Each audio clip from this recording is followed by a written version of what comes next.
Welcome to the What is Smart podcast, brought to you by the Gardens Foundation. I'm Garrett Wilhelm, your host. This podcast dives deep into the ever-evolving world of intelligence, learning, and success. Join us as we engage with leading educators, psychologists, technologists, and thinkers unraveling insights and challenging old notions.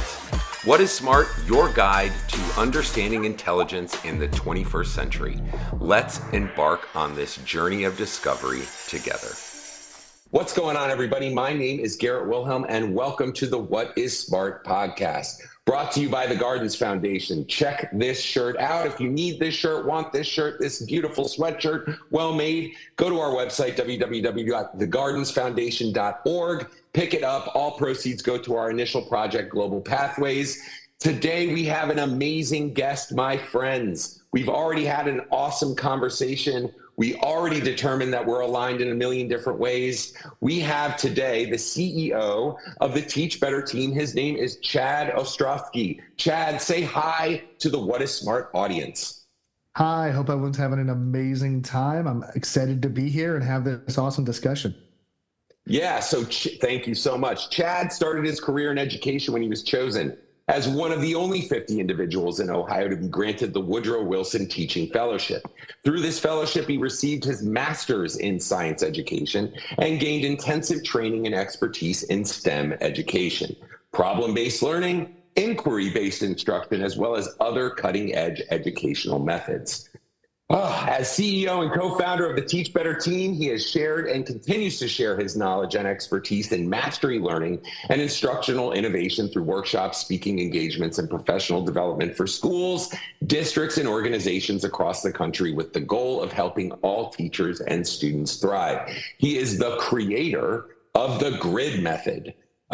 This is a way in order to synthesize best practices in education into a system that allowed all his students to meet and exceed their potential. Again, Chad, amazing intro. I feel like there should be some dramatic music behind it because it sounds like your journey in education has been rich and long. And so let's start there. How did you get into what you do today? What was the motivation in starting the Teach Better team? Yeah, absolutely. So a lot of the motivation in starting the Teach Better team almost 10 years ago now was finding simple problems to simple solutions to complex problems I was seeing in my own classroom. I was teaching in a high needs inner city, 100% economically disadvantaged school, and I was looking for ways to truly reach every single student every single day. That's when I started to research and implement components of mastery learning and started to see some of those things come to fruition. And I created a framework that we now call the GRID method, which is a way for my students to work at their own pace. And since way back when, I've been able to take that framework along with the rest of our amazing Teach Better team, and we share it with schools, districts, and organizations across the entire country to help every single student reach their potential in a personalized, self-paced, mastery-based way. And it's been an amazing journey, honestly, but it really started with solving the problems of a single classroom and then realizing that I wasn't the only one with those problems. And when we started the Teach Better team, it was a simple idea that every problem in education has been solved somewhere. And I think a simple solution is getting people to talk to one another and creating a network. And so that's sort of the secondary mission of the Teach Better team, not only helping individual schools, districts, teachers, and classrooms thrive, but helping teachers connect to share solutions.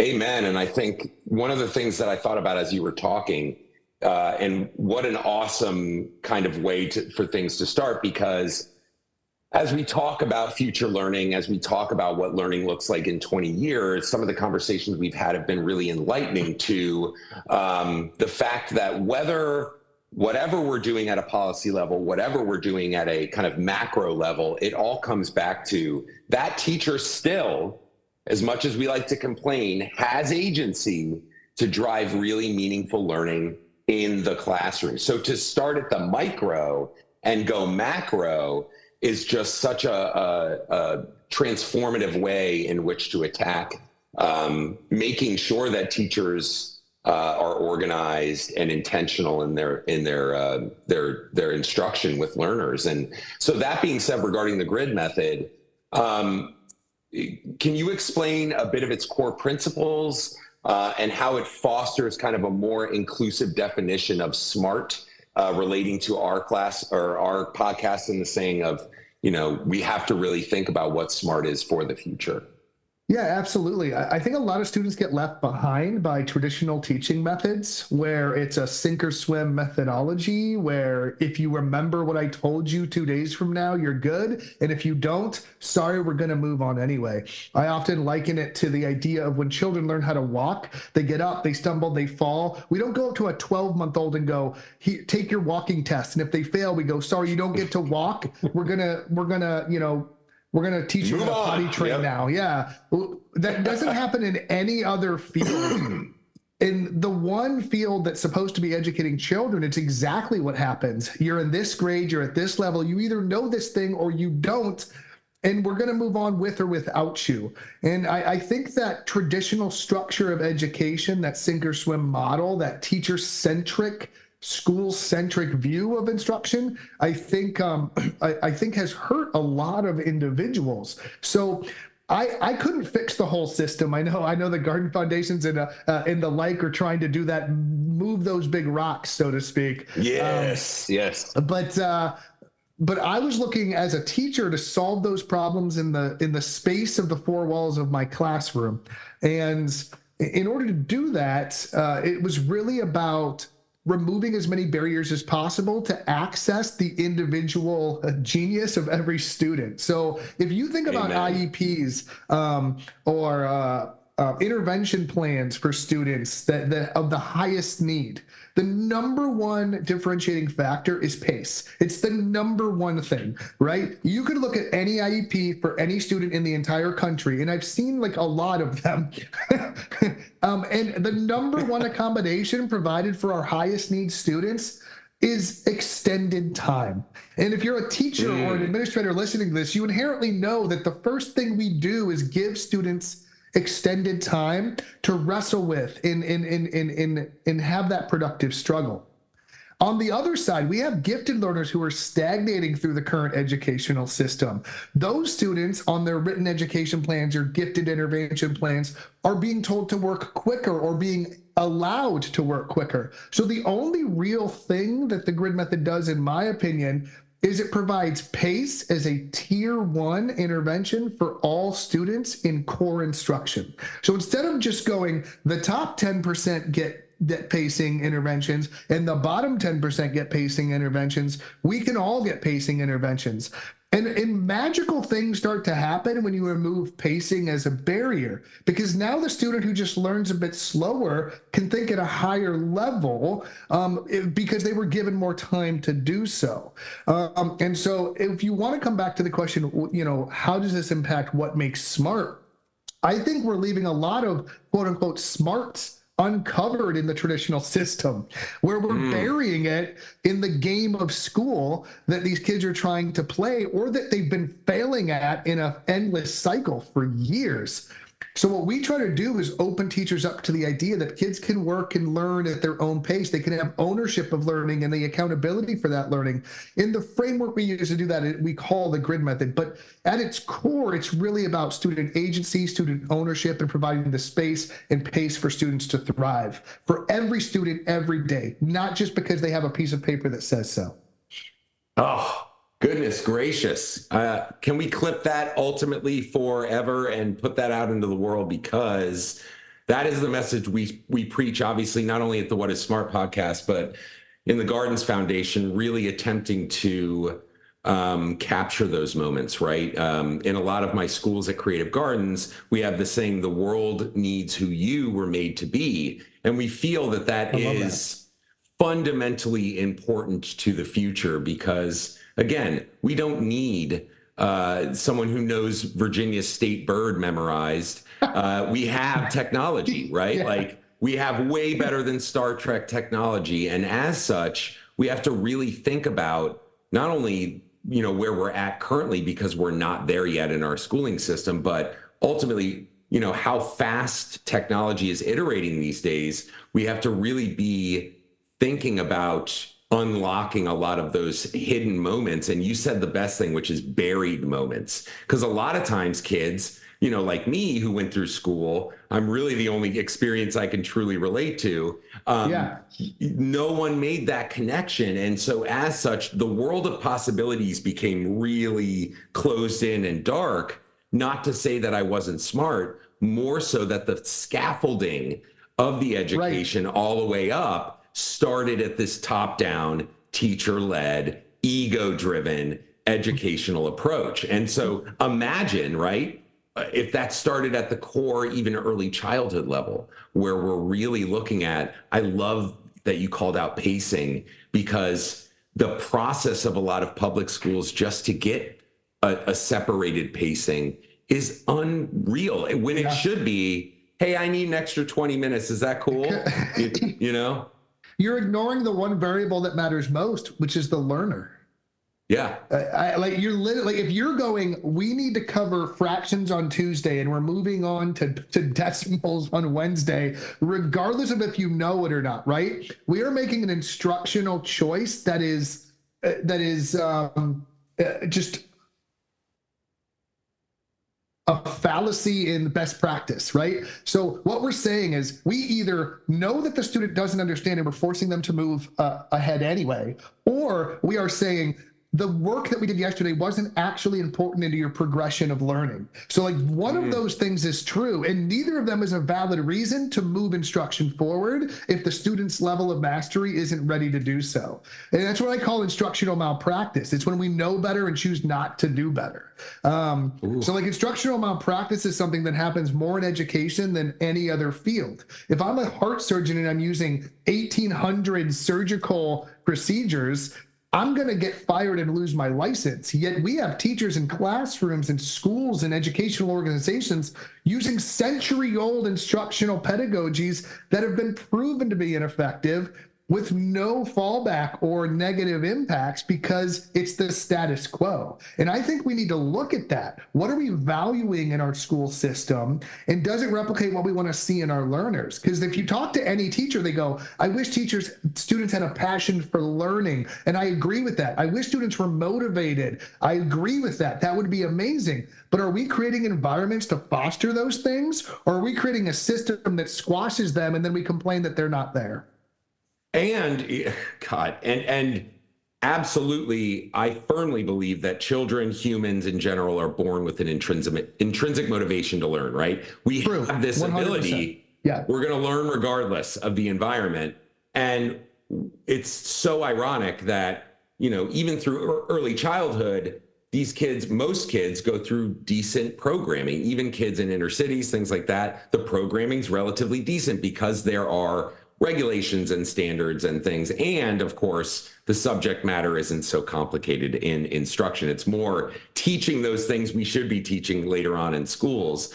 But as soon as they get to public school, nope, whatever you learned over there, you need to sit down, be quiet, stand up and raise your hand.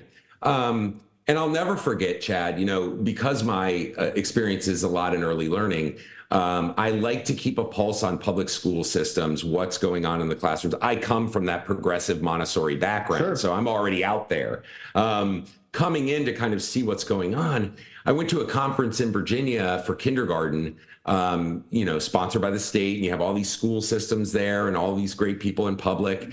And a lot of what they were talking about is like, look how fast I can get my kids in line.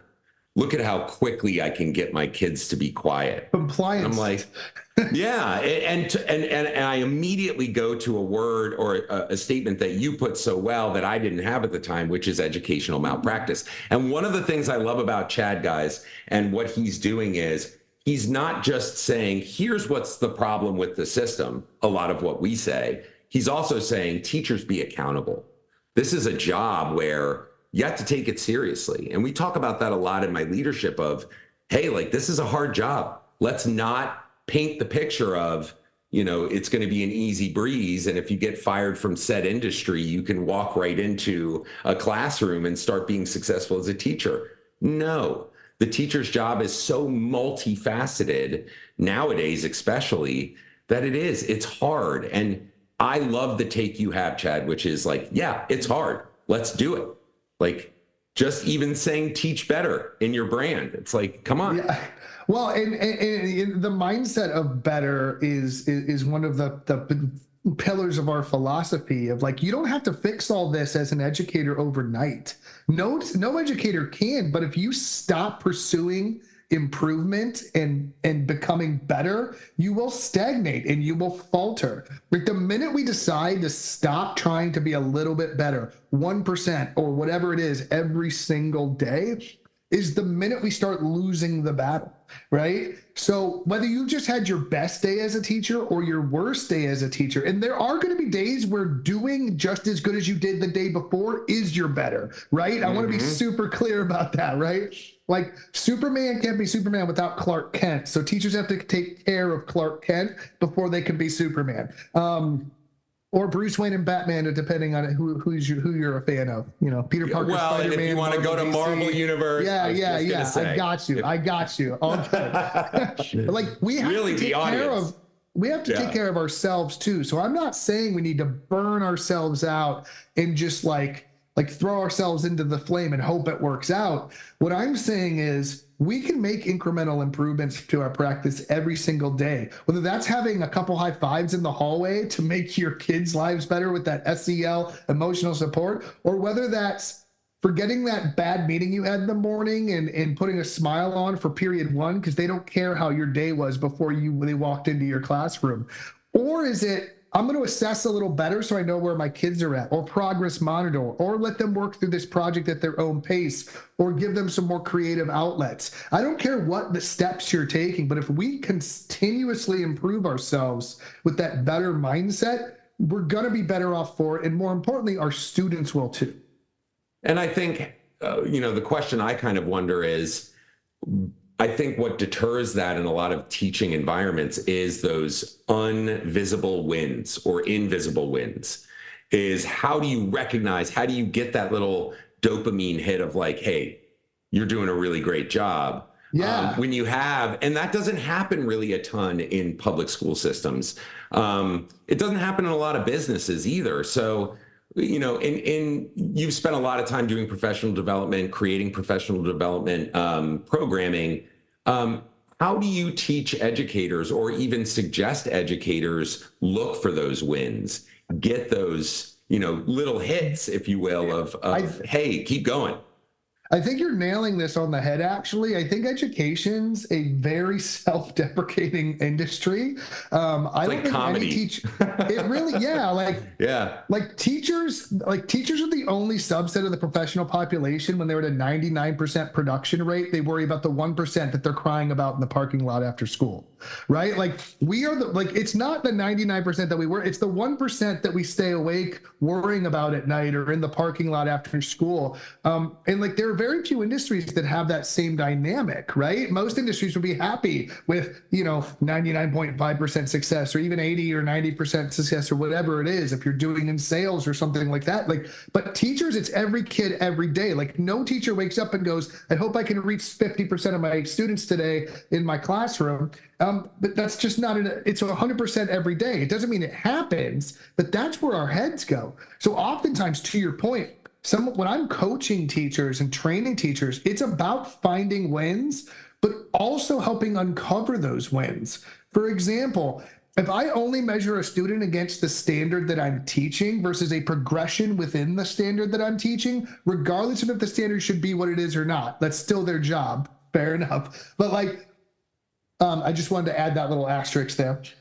But if I'm measuring them based on, did you meet the standard on day one of an instruction? It's like, well, that kid's going to fail every time. But if I've created a tiered progression for the student to work through via mastery, now after day one, I can go, do you understand this component or this part or this subset of this larger idea so that we can continue learning on? Are you ready to continue learning before we move on? And we can find those wins all day. We just have to add more hash marks to our measuring stick. So like I like to call it like if the standards are the measuring stick, that's like having like single foot or meter marks on our measuring stick and going, there's somewhere in there, I don't really know. Well, where are the stepping stones? Where are the progressions and the scaffolds where we can go, you did a great job today. You know something you didn't know yesterday. You don't know everything yet, and that's okay because I don't expect you to. And I don't think those conversations happen enough. There's also the idea of, did you take 5 kids that were disengaged and make it 2 kids that were disengaged? You're only going to feel those 2 kids that are now disengaged in your classroom, but there's 3 kids that are now learning that weren't the day before. So a lot of times, once again, to your point, I love how you said that, finding your wins for learners and providing an environment so you can uncover those wins for kids in your classrooms. And what's interesting, yeah, so well said, Chad. And what's interesting is, in our exploration of this and really trying to look at the broad picture of what a professional development environment for a future educational environment would look like. And, a lot of what we talk about is how that is, in some senses, top down. It's like the only thing that should be top down, which is create the learning environment for your educators that you want to see in your classrooms. Yeah. So for the same reason you're teaching teachers how to win or find those wins, discover those, where in the world is, Garrett Wilhelm's wins like Carmen Sandiego, but, looking for those wins, we have to then have those same structures, which I think the grid method kind of flexes in, same structures for learners in our classrooms, so that for the same reason you're looking for those wins, kids have to find those wins 30 times more because their world is so far away from how we approach learning and how we set kids up for success comparative to ours. School right now is more understandable for adults in the approach than it is for the kids in the classroom, because they're like, sure, I'll just get a Twitch channel and stream YouTube and make a ton of money. I don't need this information, right? Amen. And to your point, I mean, if you think about what we're valuing in the classroom, we sit here and we go, you're ahead, you're behind, based on this arbitrary number that was created by someone that you don't know. I think the idea of a student being behind or ahead, I often tell teachers, there's no such thing as a wrong place for a kid to be in your classroom. There's just where they are. Right. So it's not our job to get them to this arbitrary thing that we've created. It's our idea to help them grow from where they are to where they can be. And I think in education, we try to create these sort of artificial lines of demarcation where we go, well, if you're not here, you're behind, or if you're not here, you're ahead.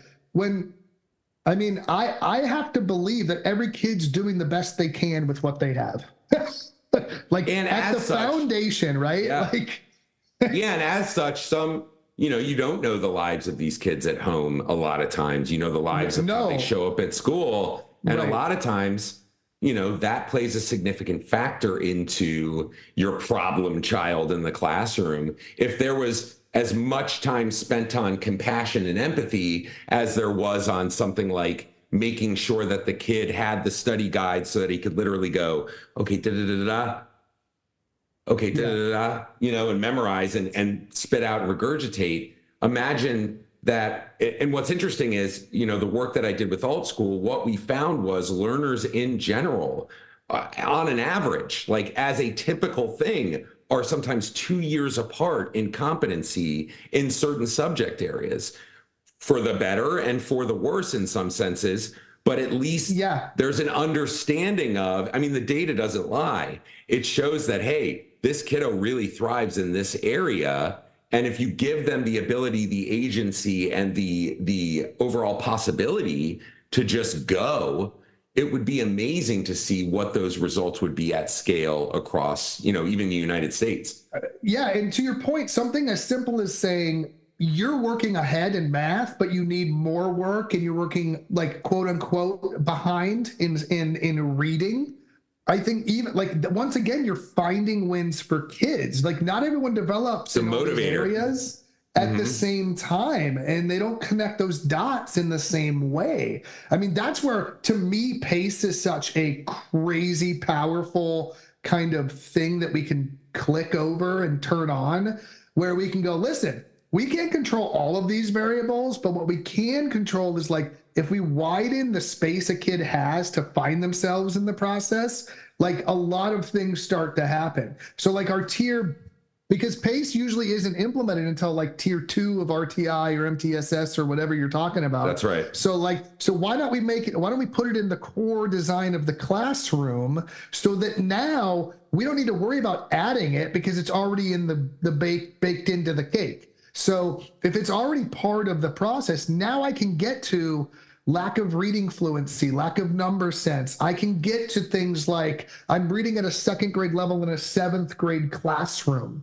right? Like I'm not going to be able to even approach overcoming those barriers without first addressing the pace at which I'm throwing content at a student, whether they're ready for it or not. Well, it's even talking about too in the framework of looking at which teachers tend to do very short periods of time, followed by short periods of time in the public schooling system. If you looked at that same even competencies or standards that you have and just said, over this period of time, we have to try and learn all of these things.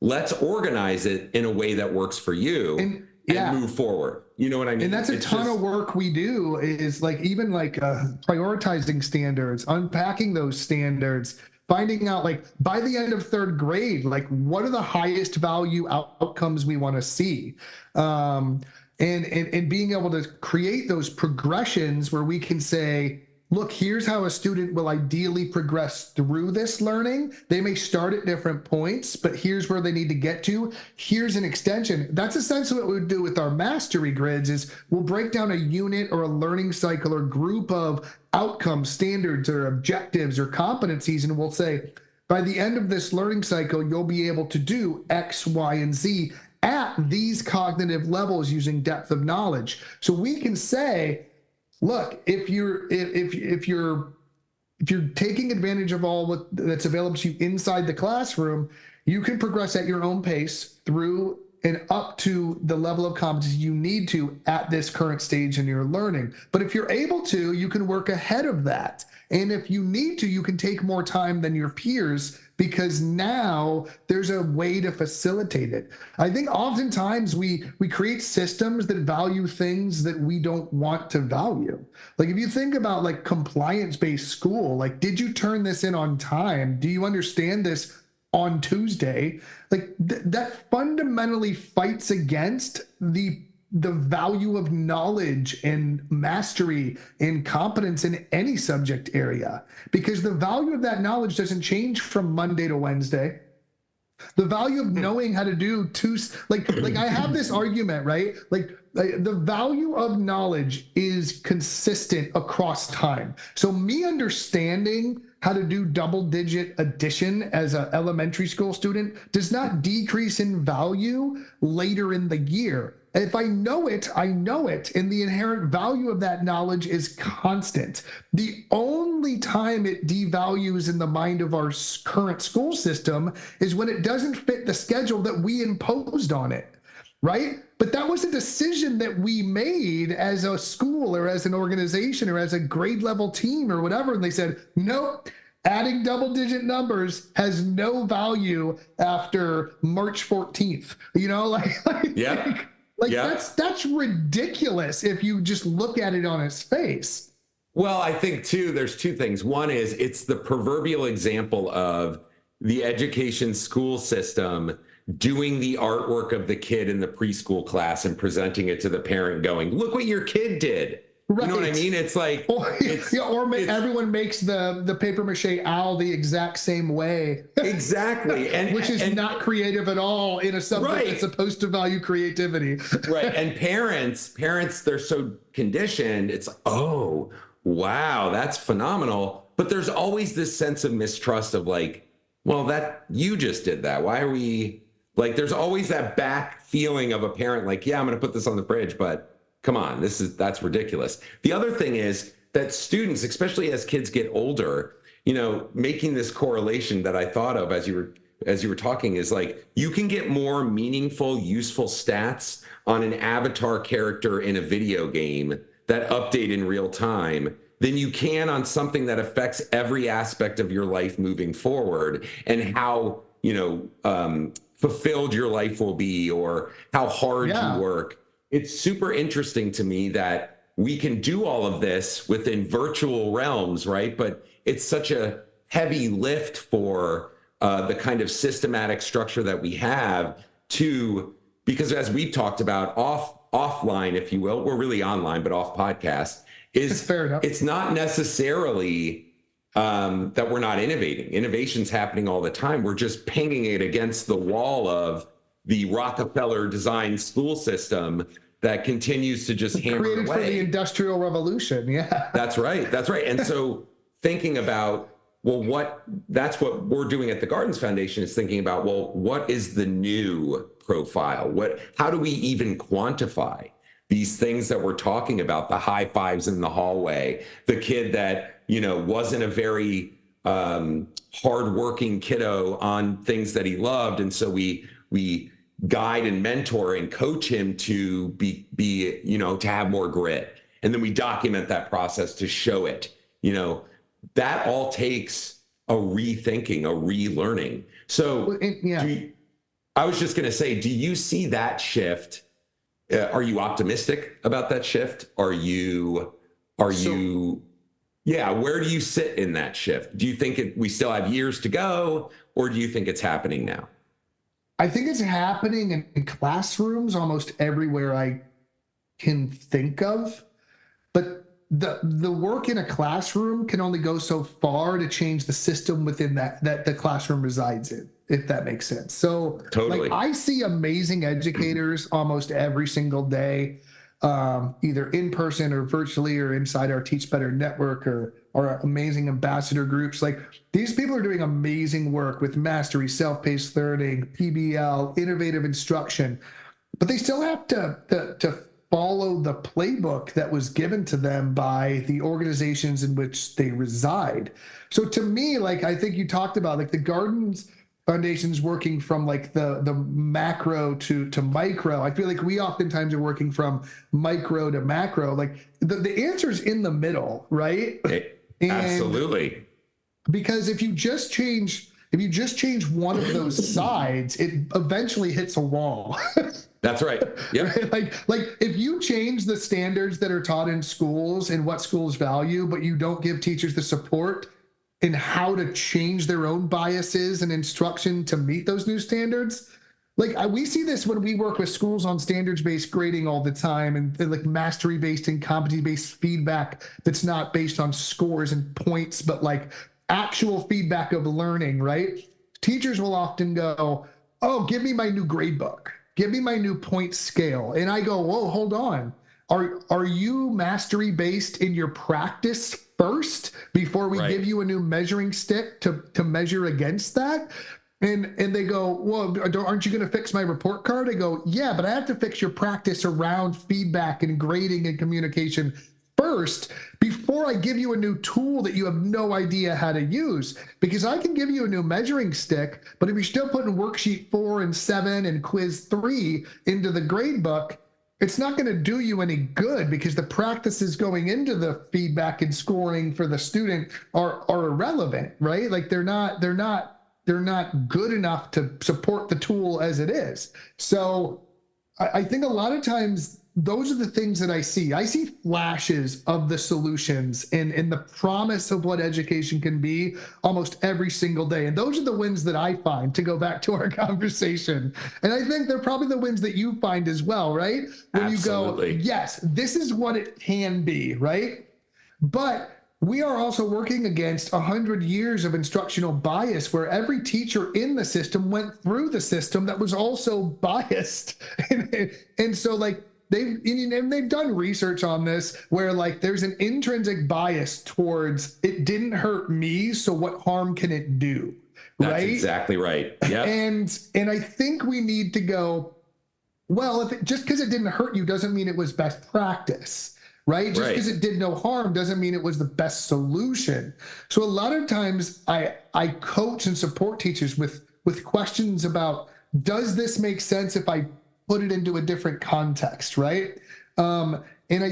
So to answer your question, I'm getting excited and going off on tangents now, but I see the promise of what education can be almost daily in classrooms with amazing educators. I think we have a ways to go to fix the system, to fix the processes in which it works. And because even if I've literally had a school come in and go, will you show us how to do self-paced mastery, but also fit to our pacing guide that we have? And I said, and I have to have this awkward conversation of, we have to have a bigger conversation first about why the pacing guide exists. So let's talk about that first before we talk about, so I think the work in the vision, I think most teachers would agree with 99% of the things that we've said on this podcast so far. Absolutely. I don't think most educators are like, I don't think that's a good idea, or I disagree with that.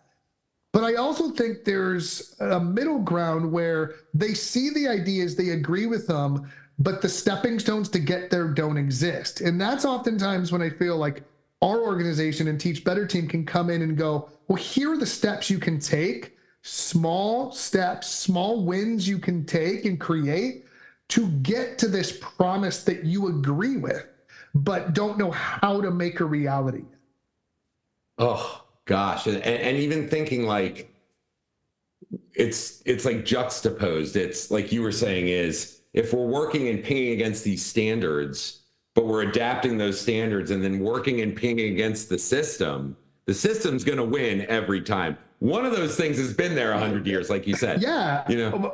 Or the soldiers in the trenches, which are the teachers, right? Like if they're going to sit here and go, well, I don't know how to do this new thing, so I'm not going to do it day to day. And we can have professional conversations about that from an administrative level in a school or a district. And there are mechanisms that can help, but they're glacial, right? Like they're going to be way too slow. So it's a matter of, are you showing them the value of these new ideas and more open-ended instructional models and the solutions that they provide while we are able to change the system so they can meet in that middle versus going this only top-down or only bottom-up kind of way? Well, it sounds to me like you're saying that the educational environment for teachers should be engaging and connected, sure, which then ultimately engages and connects learners, because that's how it's so interesting for you to say that, because again, you guys designing professional development for other schools, school systems, things like that, connecting and really focusing on, because that's where the change is going to happen. The change isn't going to happen, where we're telling teachers they're doing things wrong, right? Yeah. And those are conversations we have to have, but there's a right and a wrong way to do it.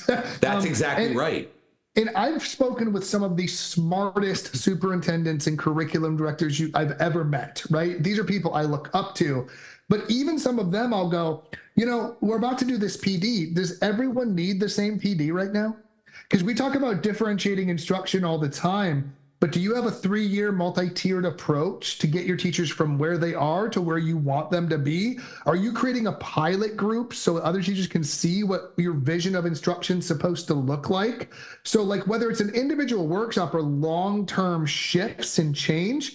And first of all, a long-term shift and change in education, 3 to 5 years is how long that should take. Not 1 year, not one workshop, not one keynote that you bring in at the beginning of the year. Like, I'm all for all those things, and they all have their place and their purpose. And I'm not speaking bad about any one of those things. However, the work that myself and the team do, we can do all those other things, but the work we do is in the trench and moving that needle. So when you're looking at an entire staff for a school, not everyone's ready for mastery learning, because some of them aren't even ready to give a student a retake when they fail an assessment. So like, let's have that conversation first, right? Like, not everyone's ready for standards-based grading because they're still clutching their handwritten grade book with a 100-point scale and A through F because they have to for the last 50 years or whatever it is. Like, we need to meet teachers where they're at just as much as we need to meet students. And for some reason in the system that preaches differentiation perpetually, like whether we know what it means or not, and when we're saying it, we preach personalization, differentiation, progress monitoring. And then when we turn to our grown-ups in the same system, our adults, we go, everyone's getting this. And because I pay you, you're just going to figure it out. Well, we're still learners too as educators. And I feel like sometimes we forget that. Yeah. And I think you wrapped up what I learned the hard way. And I'm sure I was just going to even ask you, like, the 3 to 5 year time window, right? Is how do we discover that? Well, we discover that because we screwed up at it a bunch. And then we eventually got to a place where, oh my God, after 5 years, hey guys, they're finally here. Like, if we're intentional, it'll actually happen. And that gave me hope, right? Is to actually see, like, because if you can imagine, Chad, like 15 years ago, 16 years ago, when I started working with Alt School, we're throwing these ideas out and everybody's like, you're nuts. You're absolutely nuts. And so for us, it was like, after time and time and time again, and iteration and watching education and being patient, you're starting to see those things happen and these discussions start to happen. It's a much longer 3 to 5 year window, but you're eventually going, okay, we're on the right track. Let's stick with this. Let's keep going. And so have you, with Teach Better, I'm not sure how long Teach Better has been around. Have you guys had the opportunity, even whether it be the short to long period that you've been around, to watch school systems, to watch schools talk about a notch turn in the right direction when it comes to personalization, when it comes to backing up the words that we like to throw out there, the proverbial art that we did for the kiddo in the classroom, to the community? Yeah, we're a personalized learning school. Are you?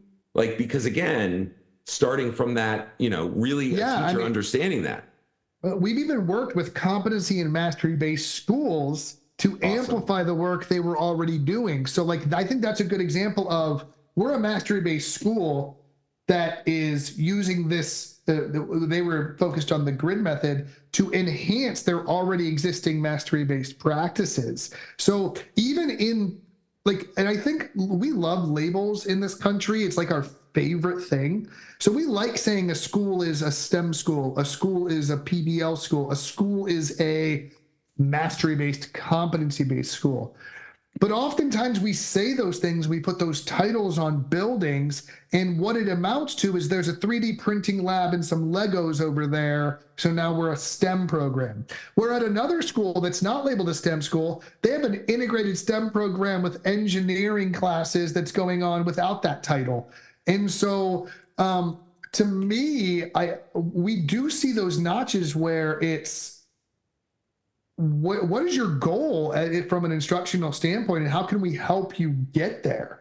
And oftentimes it's finding like the chinks in the armor. So it's, if we're doing PBLs, but they're all kind of pre-packaged, or they're not self-paced, or we're still trying to run these models that are archaic in an innovative system, we're saying we're PBL, but we're not embracing the purpose of what we say we're going to actually do. And so a lot of times it's uncovering those things. And when I work with leadership teams, strategic teams, or district level teams, one question I always ask them is, in this school, in this organization, what are 3 things I should be able to definitely see in every single classroom every single day? Tell me 3 to 5 things that I need to be able to see in every classroom every day. And not assuming it's going to be perfect all the time, but what are like 3 to 5 things you should be able to feel, think, see, taste, smell, whatever, in every single classroom in this district? That's our bar for where the teachers need to be. So then oftentimes our job ends up being, okay, if these are the 5 things you want to see, what can you already see? Okay, these 2 are already present. These are the 3 areas that you want to see more consistency in. Here's the training and development you can have based on what we can offer you to move the needle in these 3 areas. Then you have the deeper conversation of differentiation. Which one of your staff members needs what thing? And how do you keep that organized, right? Yeah, absolutely. Yeah. So like a lot of the time, we'll do an initial training, and then the real magic happens in our follow-up, our coaching, our consultation in between, because that's where the real work happens. That's when you walk into a classroom and a teacher goes, yeah, I get this whole self-paced thing, but what do I do about that kid over there, right? That's where that in the trenches coaching can really support the process. I'm not sure if I answered your question, and I apologize about that. You did. And gave me a lot to think about. I think one of the things you're talking about as we kind of wrap up, Chad, here is co-creation, right? And how important co-created learning is from the professional development, teacher education, down to the classroom environment of saying, part of differentiation is understanding the learner and understanding what they need, what they want. And part of understanding the learner is creating a safe enough environment for that learner to be expressive of what they're good and not good at. And that is an empowering thing. And I think that's a shift in conversation we need to start looking at. It is amazing that you suck at something. And because one, right, you have the choice now to improve, or you have the choice to turn your head to some other lane that you're good at and go forward. But the choice is ultimately yours, co-creating that learning experience. And so as we wrap up, Chad, I did want to say first, thank you, because your insight we've talked about this before.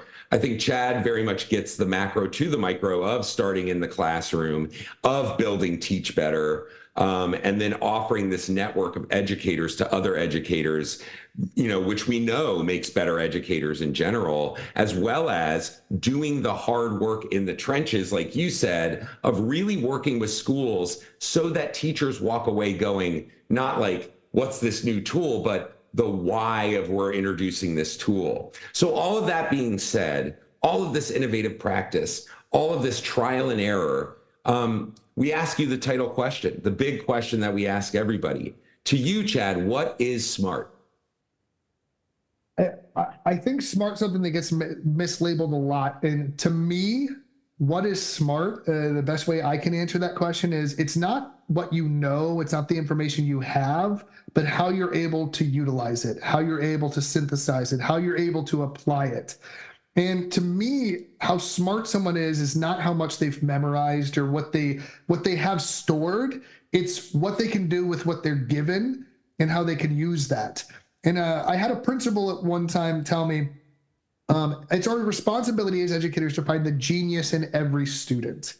And when we stop valuing the what of what students know and start valuing the how they use what they know or how they think about the information, I think we can truly unlock a lot of geniuses in our classrooms that never felt like they were. So to me, what is SMART?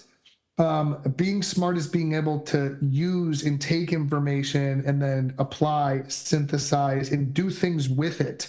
It's not the amount of information we have, it's what we're able to do with it once we are given that said information or context. And in that definition, to me, you can be a really smart musician that stinks at math, or you can be a really smart engineer that's horrible at literature and reading and ELA, right? So yeah. I think it's broadening and valuing what are those higher level complex thinking processes that we can have as humans that no other species on the planet can, as far as we know so far, that like we can endeavor to learn more about. So I can be smart in violin.